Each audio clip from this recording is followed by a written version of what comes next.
ગૌ માતા જય ઠાકોરજી ધનરાજ પ્રાકૃતિક ફાર્મ નારણભાઈ વસરા। ચાલો મિત્રો, પહેલાં આપણી ગાયોના દર્શન તમને કરાવી દઉં। આપણી શ્રી છે જો પાસે આવી ગઈ, અને કાલે બે સરસ મજાની કોમેન્ટ આવી હતી, તો એમ થયું કે ચાલો એ કોમેન્ટ ઉપર ધ્યાન દોરીએ અને યોગ્ય જવાબ આપી શકીએ। તો અત્યારે બધી કોમેન્ટ તો આપણે ન લઈ શકીએ, કેમ કે સમય જાજો થઈ જાય અને લોંગ વિડીયો થઈ જાય। તો કહેવામાં એવું આવ્યું હતું કે ભાઈ તમારા બુલના ખૂંટની મામાં દૂધ કેટલું છે, એ વાત। પછી બીજા નંબરમાં જો આ બચ્ચું જો છૂટું હોય ને તો જો ફીડિંગ કરી લેજો, એક આચર ધાવી ગયું એટલે એને મજા આવે। ઘણા લોકોને પાછું એમ થતું હોય છે કે આ પ્રાહવામાં તકલીફ થાય, દોવા ટાણે પ્રાહવે નહીં। 15 દિવસ આપણે કાંઈ જરૂર છે નહીં, જેટલું દૂધ કાઢે પાછું છૂટું હોય ને રીતે ધાવીએ। આપણા ખૂંટની મામાં દૂધ કેટલું છે। બીજા નંબરમાં એક પ્રશ્ન એવો હતો કે એક ભાઈએ કીધું કે ડૉક્ટર પાસે આપણે જ્યારે ઓળખીને જ્યારે ચેક કરાવી તો ડૉક્ટરે એમ કીધું કે તમારી ગાયનું ગર્ભાશય નાનું છે અને હજી આને વિકસિત નથી થયું, તો એના માટે શું કરવું। તો ચાલો આ બે વાત ઉપર આપણે ખાસ ધ્યાન દેશું અને ફોકસ કરશું। આજે ગર્ભાશયવાળો જે પ્રશ્ન જટિલ છે અને ક્યાંક ને ક્યાંક ઝાઝો પડતો સાંભળવામાં આવતો હોય, તો એ વાત ઉપર આપણે ફોકસ કરવાની જ છે। તો ચાલો પહેલાં આપણે રુદ્રને તમને મળાવું। આ રુદ્ર છે અને રુદ્રની માં છે એ વાંકાનેર બ્લડ લાઇનની ભીમાભાઈ માલધારી કરીને ફેમસ છે। એના વાંકાનેરમાં ભીમાભાઈ માલધારી કરીને છે, કોઈક ભરવાડ છે, બરાબર। ત્યાંથી મારા મિત્ર આજથી લગભગ માનો ને કે 8 વર્ષ પહેલાં લેવા હતા। 4 કે 5 વેતર એની દોઈ છે, અને પછી દઈ દીધી ને એને 3 વર્ષ થયા છે। 3 વર્ષથી આપણે આ લઈ આવ્યા ને ત્યારે એ આ વાછડો એ હતો ને પછીના વેતર એને દઈ દીધી હતી, અને આ વાછડો આપણી પાસે છે અને 3 વર્ષ થઈ ગયા છે, 2.5-3 વર્ષ જેવું થયું છે। કેમ કે આપણે ત્યાં આવ્યા પછી વર્ષ દિવસે ચાલુ થયું ને આનો વાછડો 20 મહિનાનો થયો છે, એ આપણે ત્યારે આપણા મિત્રને આપી દીધો, એટલે 3.5 વર્ષથી આપણી પાસે છે, અને 1.5 વર્ષનો વાછડો હતો જ્યારે આપણે લઈ આવ્યા હતા, એટલે સમથિંગ એના આસપાસ। તો એ ગાયમાં આની મામાં 10 લીટર દૂધ હતું। આનો બાપ જે હતો તુખો ખૂટ કરીને હતો, એ મારા મિત્ર ઉપલેટામાં કમલભાઈ સોની કરીને છે, એની પાસે ગાય હતી। એ લઈ આવ્યા હતા આપણે જેતપુર પાસે એક ગામ છે ત્યાંથી, અને એમાં પણ લગભગ 11 લીટર જેવું દૂધ હતું। અને એનો બાપ હતો સ્વામિનારાયણ કુંડળ મંદિરનો તુખો ખૂટ કરીને હતો, સ્વામિનારાયણ કુંડળ મંદિરમાં તુખો, અને એ રીતે હતું। એટલે આપણે એક ખાસ ખ્યાલ છે, એટલે એની મામા એની નાની મામા એ રીતે બધે ટૂંકમાં સમથિંગ બહુ સારું એવું દૂધ કેરેક્ટરમાં હતું। અને આ આપણે લઈ આવ્યા ને એની પહેલાં આપણે સફેદ લઈ આવ્યા હતા, તો આપણે જ્યારે આ લઈ આવ્યા ત્યારે હાવ એકદમ નબળો હતા, આના ઘણા બધા વિડીયો મૂકેલા છે। પછી આપણે આની ભદ્રની વાત કરી, એ આપણો હતો રુદ્ર, આ છે આપણો ભદ્ર, આ છે આપણો ભદ્ર। અને ભદ્ર આપણે 6 મહિનાનો હતો ત્યારે લોકડાઉનમાં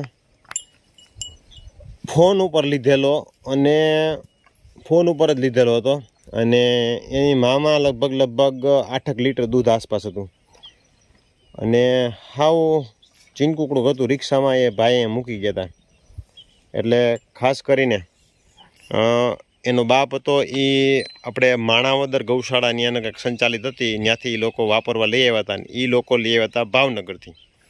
એટલે આ રીતે આપણા બે બુલનું છે। અને બીજા નંબરમાં કે હવે વાત આવી કે ભાઈ ગર્ભાશય આપણે જે ઓળખીને જે ડૉક્ટરોને કહેવાનું નાતે થતું હોય એ પ્રમાણે, તો મારું કહેવાનું એ છે કે આ ઓળખી છે આ 4 વર્ષની થઈ છે, તો ખૂટે ત્યારે ફેરીને ખૂટે પહેલી વખત ફેરી, ઘણી વખત કેવું હોય કે એમને એના હોર્મોન્સ એક્ટિવ ન થતા, હોર્મોન્સ એક્ટિવ એટલા ન થતા હોય, એટલે ગર્ભાશય સંકોચાયેલું રહેતું હોય, ગર્ભાશય વિકસિત હોય જ સંકોચાયેલું રહેતું હોય, પણ પૂર્ણ રીતે એ ગરમીમાં ન આવતી હોય, એટલે કે કન્સીવ થવા માટે, ફાલું થવા માટે એટલી બધી આવતી ન હોય, એના કારણે થઈને પ્રશ્ન બનતો હોય। અને એને તમે મઠ છે મઠ આપણા છે સાંજે પલાળી દેવાના, સવાર થાય એટલે પલળી જાય. એ મઠ આપણે ખાણમાં કોઈ પણ પરિસ્થિતિમાં ગમે એમાં દેતા હોય એના ભેગા 250 ગ્રામ કરીને 3-4 કિલો રોજ 250 ખવડાવીને 3-4 કિલો મઠ ખવડાવો તો લગભગ એ રેગ્યુલર હરખી આવે અને હરખું એનું સોલ્યુશન આપણે મળી જાય. કેમ કે જો આવડી ઓળખી છે અને તેમ છતાંય જો ખૂટે ફરી હોય અને ન રહી હોય તો શું સમજવું. આ એક વખત ફરી ગઈ હતી અને પછી પાછી રિપીટ થઈ અને હમણાં 2 દિવસ પહેલાં ફરી, 2 થી 3 દિવસ પહેલાં. અને અત્યારે જો પાકા જરટા દેખાય, 2 દિવસથી પાકા જરટા નાખે છે.